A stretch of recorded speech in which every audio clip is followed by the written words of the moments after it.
좋은 신앙의 전통을 우리 자녀들에게 물려줘야 됩니다. 제가 어렸을 때 저희 어머니 손 붙잡고 새벽 기도를 다녔어요. 어머니가 뭐라고 그랬냐면 제 초등학교 때인데, 야 상렬아, 네가 아들이라 그런지 네 손 잡고 그 새벽 기도 가면 힘이 된다 이랬어요. 그래서 새벽 기도 그 자다가 말고 어머니 가자 그러면 손 붙잡고 갔던데 그게 습관이 돼가지고 그게 이렇게 오늘날 하나님 앞에 복을 받게 하셨어요. 하나님 앞에 제가 목사가 될 거라고는 저도 생각하지 못했는데 하나님이 은혜 주셔서 그렇게 부족한데도 하나님이 목사로 세우셔서 섬길 수 있도록 이렇게 하신 것 같아요. 좋은 습관 갖게 되시길 주의 이름으로 축원합니다.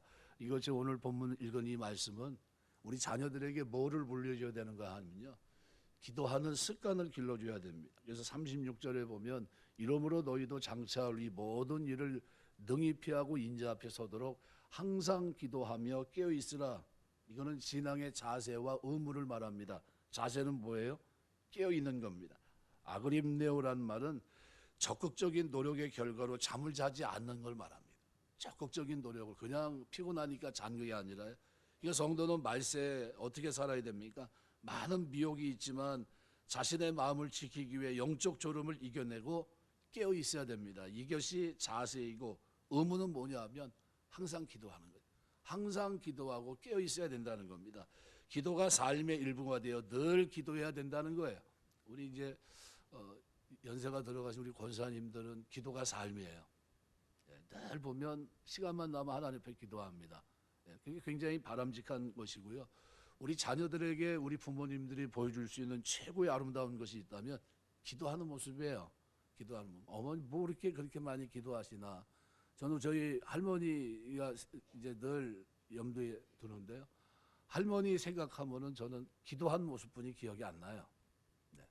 늘 기도하셨어요. 뭐 다락에 가면 다락에 계시고, 안 계시면 연탄광 신문지 깔고 방석 깔고 기도하고 계시고, 돋보기 가지고 성경 보고 계시고 그랬던 겁니다. 오늘 읽은 이 본문은 예수님의 재림과 기도 생활에 가르치고 있는데요, 복음서에만 등장하는 그런 기록입니다. 특별히 재림의 구체적인 준비로 기도의 중요성을 여기서 강조하고 있는데요, 만일 기도에 대한 중요성을 만일 마음에서부터 지우게 된다면, 마음이 흔들려 버린다면 어떻게 될까? 오늘 본문은 마음이 둔해진다 이렇게 표현합니다. 마음이 둔해진다는 것은 무거운 것으로 내리 누른다는 겁니다. 영적으로 민감하지 못하죠. 그러니까 올바른 생각을 하지 못합니다. 마음이 둔해져서 마음이 짓누르니까, 그 사람의 마음을 지배하니까 기도가 없을 때는 마음이 어떻게 해요? 육신의 욕망으로 가득 찹니다. 그게 오늘 본문에 기록되어 있는 방탕함, 술 취함, 생활의 염려입니다. 말세에 대한 경고예요. 마지막 때를 사는 사람들이 어떻게 살 건가? 세 가지 모양이라는 겁니다. 방탕함, 크라이팔레라는 말은 머리가 이리저리 뒤 흔들린다, 그런 뜻으로 라틴어는 크라플라라는 단어인데요, 포도주를 지나치게 마시면서 일어나는 현기증, 두통, 이런 걸 가리킵니다. 이게 방탕함이에요. 술에 잠겨 있는 모습, 그렇죠? 그러니까 늘 그런 상태고요. 또 하나는 술 취함, 메데라는 말은 너무나 많은 술에 만취된 상태를 말합니다. 세상에 푹 빠져 있는 거죠. 또 염려, 메림나이스란 말은 메림나란 단어인데요, 원적으로는 다른 방향으로 이끌리다. 여러 가지 생각으로 마음이 나눠져서 근심, 걱정에 가득 찬 상태를 말합니다. 이거 방탕과 술 취함과 생활의 염려로 마음이 둔하여진다는 거예요. 이게 마지막 때를 살아가면서 그럼 어떻게 해야 됩니까? 그래서 깨어서 기도해야 된다는 겁니다. 깨어 있어서 기도해야 된다. 그러니까 세상에 취해서 방탕한 삶을 살 결과가 뭡니까? 예고 없이 주님의 재림의 날을 맞이하게 돼요. 재림을 맞이했다는 것은 재앙이 그에게 임했다는 겁니다. 그래서 그날 덕과 같이 너에게 임한다는 겁니다. 주의 재림의 날이.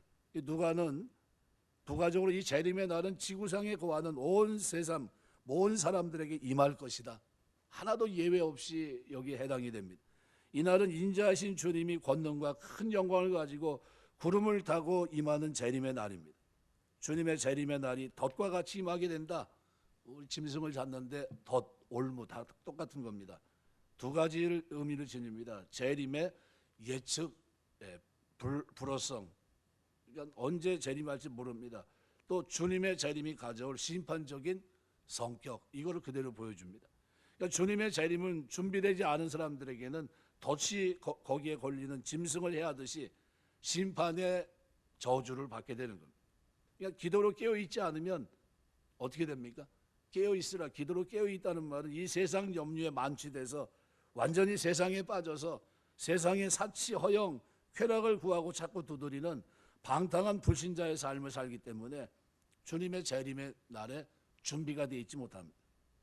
주님의 날이 덫과 같이 임한다는 말씀과 주님의 날이 밤에 도적같이 임한다는 표현은 비슷한 표현입니다. 데살로니가전서 5장 2절부터 4절 보시면 주의 날에 밤에 도적같이 이를 줄을 너희 자신이 자세히 알기 때문이라.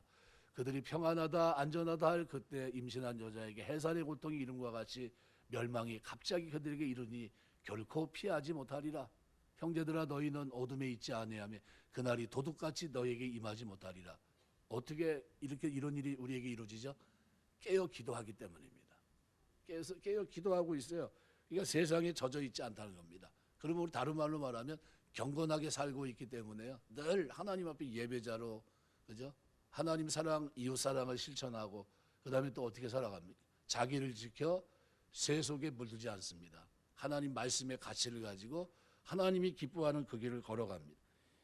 도적이 도둑질을 통해 사람들에게 재산상 피해를 주듯이 주님의 재림이 준비되지 않은 불신자들에게는 심판의 해를 가져다 줍니다. 로마서 1장으로 보면 어떤 상태입니까? 상실한 마음대로 내버려 두십니다. 상실한 마음. 그래서 그 마음이 타락한 마음이에요. 타락한 마음. 이 타락한 마음은 어떻게 돼요? 정상적이지 못합니다. 그러니까 어떻게 삽니까? 하나님 그 상태로 내버려 두세요. 유기한 건 버렸습니다. 이거 버렸으니까 살아가면서 어떻게 우리가 말하는 대로 보편적인 생각을 하지 못해요. 죄 인식을 하지 못합니다. 거꾸로 생각해요. 그래서 종교적인 타락은 성적 타락으로, 그다음에 도덕적인 타락으로 그대로 나타나게끔 되어 있는 겁니다. 그래서 왜 항상 기도하는 삶이 주님의 재림 준비에 중요한가? 우리가 깨어 늘 기도할 때 우리 마음이 방탕함, 술 취함, 생활의 염려 때문에 무거워지는 위험을 피할 수 있기 때문입니다. 그러므로 너희는 장차올 이 모든 일을, 그죠? 능히 피하고 인자 앞에 서도록 항상 기도하며 깨어 있으라 하시니라. 오늘 36절 기록대로 주님께서는 재림과 관계돼서 두 가지 사실 때문에 항상 기도하고 깨어 있어야 된다고 말합니다. 첫 번째는 장차올 이 모든 일을 피하기 위해서, 장차올 이 모든 일, 이런 일이 뭡니까?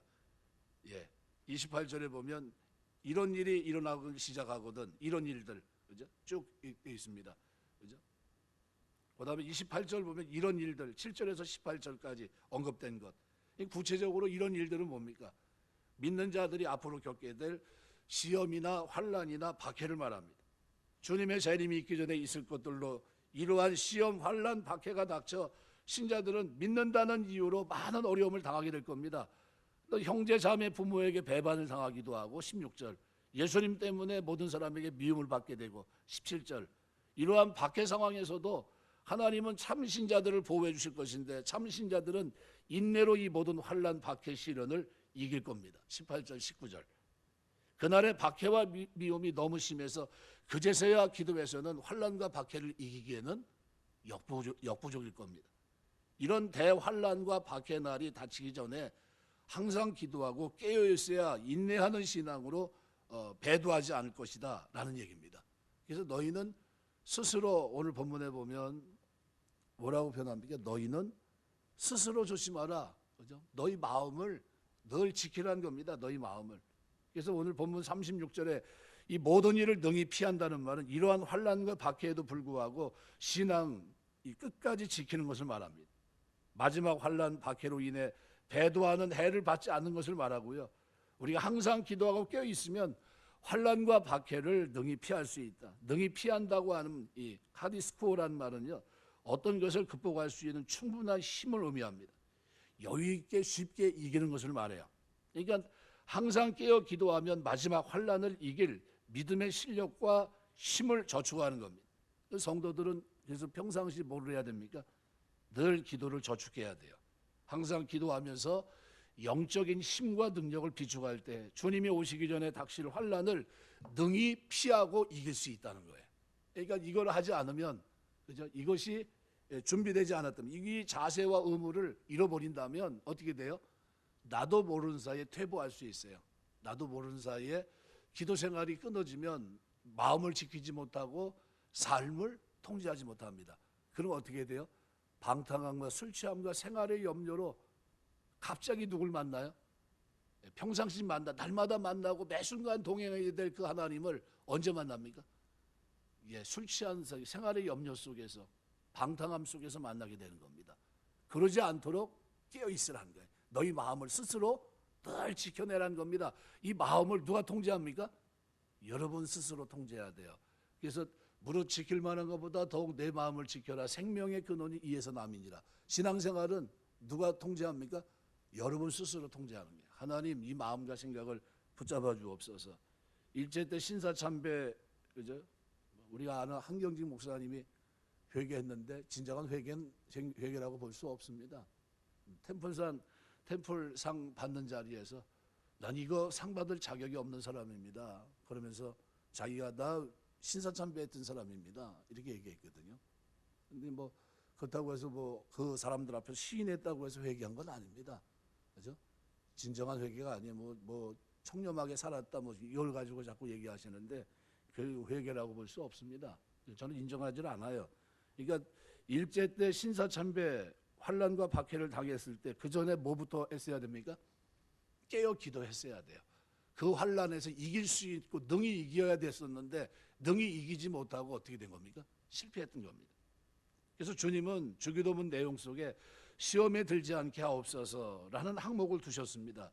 왜 주님께서 우리에게 시험에 들지 않게 기도라고 하셨을까? 주님은 자신의 공생의 기간에 모든 시험을 기도로 이기셨기 때문입니다. 늘 깨어 기도하셨어요. 누가복음 4장 13절 보시면 마귀가 모든 시험을 다한 후에 얼마 동안 떠나니라. 예수님의 광야 시험은 사단의 시험을 기도로 이긴 것을 보여줍니다. 사단의 첫 번째 시험과 공격이 광야 시험이 있고 두 번째 시험은 사람들을 통한 시험이었습니다. 유대 종교 지도자, 유대인 제자들, 간접적이고 은밀한 시험이었고요. 세 번째 시험은 사단의 최종적인 시험으로 예수님의 십자가 사건입니다. 누가는 예수님께서 이 십자가 사건의 때를 어둠의 권세가 전면적으로 역사하는 때로 간주하고 있습니다. 그래서 누가복음 22장 53절 말씀에 보면 내가 날마다 너희와 함께 성전에 있을 때 내가 손을 대지 아니하였도다. 그러나 이제는 너희 때여 어둠의 권세로다 하시더라. 사단이 직접 유다의 마음속에 들어가서 유대 지도자들을 총동원한 것은 생명의 주를 잡아 죽이고자 한 것이지 예수님의 십자가 구원을 완성하도록 한 것은 아니었습니다. 사단의 총공격과 시험을 이용해서 구원의 대사건을 이루신 것은 하나님의 주권적인 계획이었습니다. 그 능력이었고 지혜였습니다. 사단의 의도나 목적은 그것이 아니었죠. 예수님을 무조건 죽이는 거였습니다. 사단은 이중작전으로 예수님을 시험하고 유혹했는데 한편으로는 예수님을 체포해서 사형언도를 받아 십자가형의 처에 상하게 하고 다른 한편으로는 십자가 위에 올려놓은 다음에 거기서 당장 내려오라고 유혹하고 시험했던 겁니다. 이렇게 예수님의 십자가 사건과 관련된 사단의 대대적인 시험, 최종적인 마지막 시험이 있었는데 예수님은 마지막 시험 후에는 다시는 시험을 받지 않으셨죠. 이건 사단의 엄청난 시험 밖에 유혹을 예수님은 어떻게 이겼습니까? 습관을 따라 기도했던 기도로 이기신 겁니다. 처음서부터 끝까지 예수님의 생애 속에 뭐가 필요합니까? 깨어 기도하는 모습이에요. 지정일관 똑같습니다. 그럼 우리에게 이것을 누가가 권면하고 있는데 왜 권면했을까요?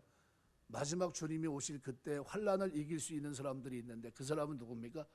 자기 마음을 지켜 늘 깨어 기도하는 사람들이다. 이거를 설명해 놓고 있는 겁니다. 예수님이 자신이 항시 기도의 삶을 사단의 마지막 시험인 십자가 사건과 연결하시고 성도의 기도 생활을 그의 재림전에 닥칠 사단의 마지막 시험 박해와 연결하신 것은 놀라운 겁니다. 누가는 바로 이것을 부각시키고 있는 거예요.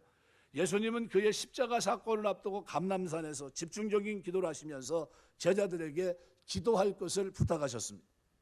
마태와 마가는 예수님께서 감람산에서 3번 같은 기도를 하셨다고 기록합니다.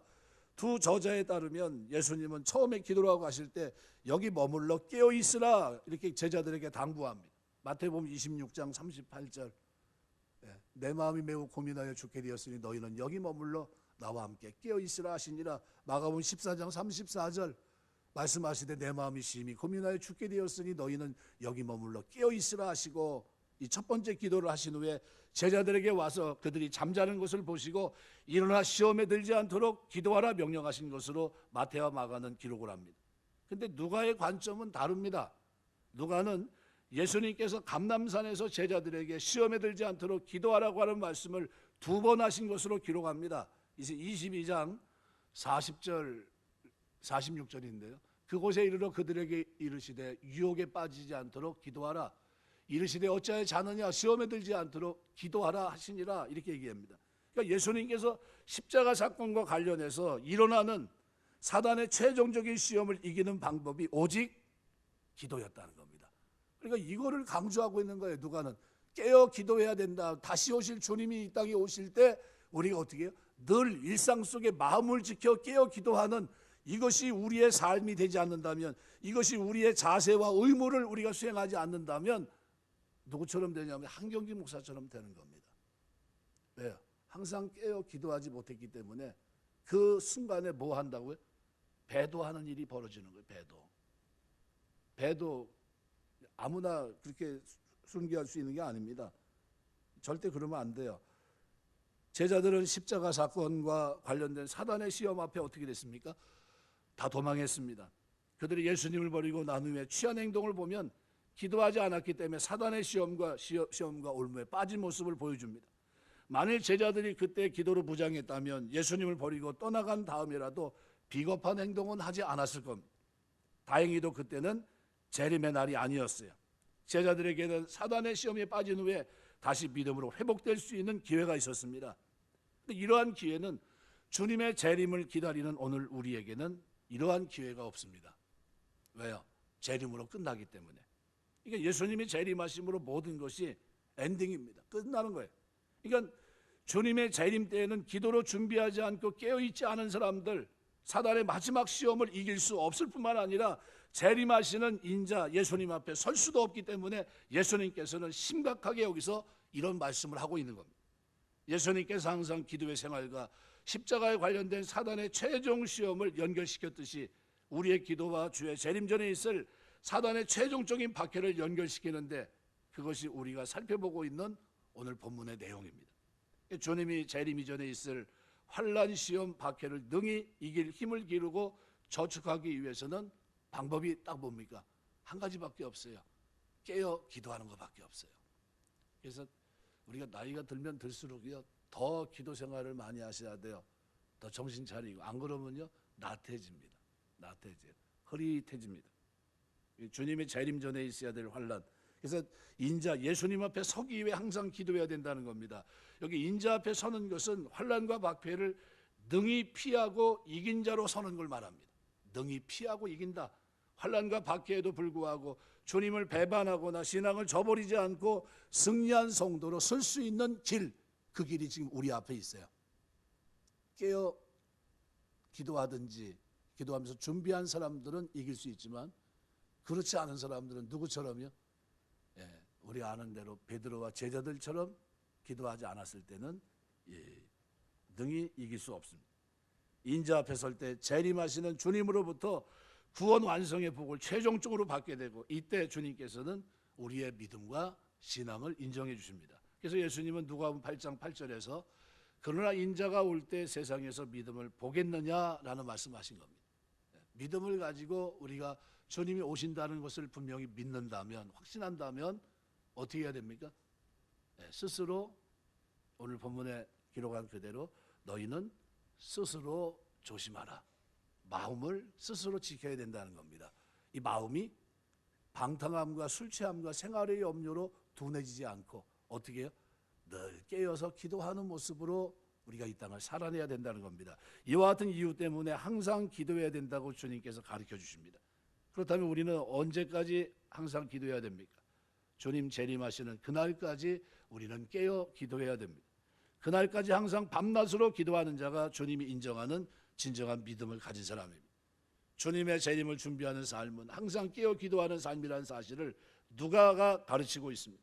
누가만 가르친 것이 아니라 복음서에 모두 기록된 예수님의 가르침입니다. 깨어있는 기도 생활 없이 주님의 재림을 학수고대할 수 없을 뿐만 아니라 그 재림의 축복을 받을 수도 없습니다. 마태복음 24장 42절, 그러므로 깨어있으라 어느 날에 너희 주가 임하는지 너희가 알지 못함이라. 44절, 이러므로 너희도 준비하고 있으라 생각지 않은 때 인자가 오리라. 25장 13절 보시면 그런즉 깨어있으라 너희는 그날과 그때를 알지 못하느니라. 마가복음 13장 33절, 주의하라 깨어있으라 그때가 언제인지 알지 못함이라. 그러므로 깨어있으라 집주인이 언제 올는지 혹 저물 때이든지 밤중이든지 다굴 때이든지 새벽이든지 너희가 알지 못함이라. 37절 보면 깨어있으라 내가 너희에게 하는 이 말은 모든 사람에게 하는 말이니라 하시니라. 누구에게 한 거라고요? 모든 사람에게 한 말이라는 겁니다. 그럼 예수 믿는 사람들은 공통분모로 부모, 자식 모두가 다 어떻게 해야 됩니까? 신앙 안에서 스스로 깨어 있어야 돼요. 환란이 와도 다니엘처럼 깨어 있어야 됩니다. 깨어 있어야 돼요. 그죠? 나라가 망하고 하나님 없어 보이는 그 땅에서도 다니엘은 어떻게 해요? 깨어 있는 모습으로 살아갑니다. 경건한 자로. 마찬가지예요. 누가복음 22장 31절 32절 보시면 이렇게 표현합니다. 시몬아 시몬아 보라 사단이 너를 밀가부르듯 하려고 요구하였으나 그러나 내가 너를 위해 내 믿음이 떨어지지 않기를 기도하였노니 너는 돌이킨 후에 내 형제를 굳게 하라. 오늘 부모님들이 자녀들을 데리고 나왔는데 뭘 놓고 기도해야 됩니까? 우리 자녀들이 믿음 떨어지지 않기 위해서 기도해 주셔야 됩니다. 하나님 내 사랑하는 자녀들이 신앙생활하면서 스스로 마음을 지키고 이 땅을 깨어 기도하며 살아야 되는데 믿음 떨어지지 않도록 도와주시옵소서. 믿음 떨어지면 어떻게 됩니까? 세상 속의 한복판에 가는 겁니다. 경건하지 못한 모습으로 살아가게 되고요. 방탕함, 술 취함과 생활의 염려 속에서 나도 모르는 사이 어떻게 해요? 마음이 둔해지게 되는 겁니다. 그럼 어떻게 해요? 우리 부모님들이 우리 자녀를 위해서 늘 기도하셔야 되는데 언제쯤 기도하실 겁니까? 날마다 하셔야 돼요. 날마다. 하나님 나를 깨워주시고 내 자녀들을 깨워주셔서 우리 자녀들이 이 땅에 사는 동안 믿음 떨어지지 않도록 도와주옵소서. 구원받은 믿음 가지고 하나님 자녀답게 살 수 있도록 인도해 주옵소서. 그래서 주기도문에 보면 우리를 시험에 들게 하지 마옵시고 다만 악에서 구하시옵소서. 이때 여기서 말하고 있는 시험이 뭡니까? 템프테이션이에요. 유혹을 말합니다. 유혹에 시험에 그 유혹 때문에 넘어지지 않도록 하시고 악에서 구원해 달라 이런 얘기입니다. 그래서 전통적인 유대인 기도는 우리를 악한 사람에게 구하소서, 악한 친구에게서 구하소서, 악으로부터 구하소서, 악한 생각에서 구하소서, 우리를 악한 자 파괴하는 사단에게서 구하소서라고 이렇게 기도해요. 말씀을 맺겠습니다. 자녀들 데리고 나오라고 한 이유는 같이 깨어 있어야 되니까요. 부모만 깨어 있고 자녀는 깨어 있지 않고 이게 아닙니다. 인자 앞에 서도록 다 깨어 있어야 되는데 그런데 문제는 뭡니까? 믿음이 떨어진다는 데 있어요. 그런데 우리 주님은 제자들이 믿음 떨어지지 않기 위해서 기도해 줬어요. 우리 부모님은 우리 자녀를 위해서 뭐 해 주셔야 됩니까? 믿음 떨어지지 않도록 기도해 주셔야 돼요. 우리 자녀들이 그릇된 길을 가는데 불을 안 떼줘서 문제가 있는 겁니다. 불을 안 떼줘서. 우리 할머니, 아버지, 어머니들이 뭐 해 주셔야 돼요? 기도해 주셔야 돼요. 제가 오늘 이 자리에 쓴 거는 우리 할머니 기도, 저희 어머니 기도, 그것 때문에 제가 오늘 목사하고 있다고 생각해요. 늘 기도해 주셨으니까요. 난 그 가치를 몰랐어요. 밥이나 주지 맨날 기도하고 계세요. 맨날 이해가 안 됐어요 그때는. 그런데 세월이 지르고 많이 지나고 난 다음에 그때 할머니가 그렇게 기도한 게 그게 큰 복이었구나. 어머니가 철야기도 하면서 기도하고 했던 그게 복이구나. 여기 힘닿는 대로 기도하셔야 되고요. 우리 자녀를 위해서 축복하시면서요. 어떻게 해요? 하나님 주의 재림의 날 모든 사람에게 깨어 있어야 될 그날에 우리 자녀들이 깨어서 주님 앞에 살아갈 수 있도록 하나님 믿음 떨어지지 않도록 지켜주옵소서. 그럼 여러분의 기도문이 하나 오늘 생긴 겁니다. 어떤 기도문입니까? 여러분 우리 할머니 기도하는 거 보니까요. 외가 쪽으로 시작해서 친정으로 해가지고 한 바퀴 딱 도는데 밥상 딱 차려놓으면요. 할머니 기도 시작하면은 한 바퀴 돌아요. 외가 쪽서부터 위에서부터 아래까지 거기 누구 하나님 신앙생활 잘 할 수 있게 해달라고 하면서 쭉 지나가서 친정으로 이제 딱 돌아갑니다. 한 바퀴 돌면 한 10분, 15분 정도 이렇게 걸려요. 그럼 국 이렇게 떠오면 다 식어요. 저는 그게 싫어가지고 그냥 국에다 밥 말아가지고 김치 올려가지고 그냥 나가서 먹고 들어와도 기도하고 계세요. 가만히 있는 거예요. 그럼 모른 척하고. 그냥 하도 그런 세월을 제가 버려가지고 나중에는 뭐라 그랬냐면 기도 제가 하면 안 돼요. 이렇게 기도하면. 왜냐면 할머니 너무 기도 많이 하니까. 그래서 저 어머니가 기도하면 어머니도 기도 만만치 않게 그렇게 하세요. 또 본대로 하는 겁니다. 본대로. 저희 어머니도 그래가지고 뭐 제가 오면 어머니 기도한다면 제가 기도할게요. 그래요. 제가. 왜냐하면 기도하면 오래 하시니까 쭉 이렇게 돌아가요. 그 무슨 얘기냐면요. 여러분도 그렇게 하셔야 된다는 거예요. 그렇게 하시길 주의 이름으로 축원합니다. 밥상 차려놓고 국이 식을 때까지 기도하시길 바랍니다. 우리 자녀들 돌아보면서 뭐가 떨어지지 않도록요. 믿음 떨어지지 않게. 하나님 우리 자녀들 믿음 떨어지면 안 됩니다. 하나님 앞에 늘 깨어 기도하면서 언젠지는 모르지만 주님 앞에 서야 될 날마다 일상 속에서 깨어있는 자로 살아갈 수 있도록 하나님 은혜 주셔야 됩니다. 이 기도를 드려야 돼요. 오늘 가족 기도로 나왔습니다. 여러분 가족을 돌아보시면서 하나님 그들을 위해서 누가 먼저 깨어있는 사람이 붙들고 기도하는 겁니다. 하나님 우리 가족을 붙들어 주시고 하나님 아버지 잠에서 깨어나게 하옵소서. 마음이 둔해지지 않게 하시고 생활의 염려로 인해서 하나님 다시 오실 주님을 대한 기대를 저버리고 그렇게 사는 불행함이 있지 않게 하시고 혹시 예수 믿는 것 때문에 박해와 환난이 온다 할지라도 내가 깨어 기도했던 준비된 그 마음 가지고 능히 이길 수 있도록 은혜 주옵소서. 이 기도가 오늘 저와 여러분이 하나님 앞에 드려야 될 기도고요. 이런 다짐 속에 이번 한 달도 승리하는 믿음의 놀라운 역사가 있게 되시길 주의 이름으로 축원합니다. 기도하겠습니다.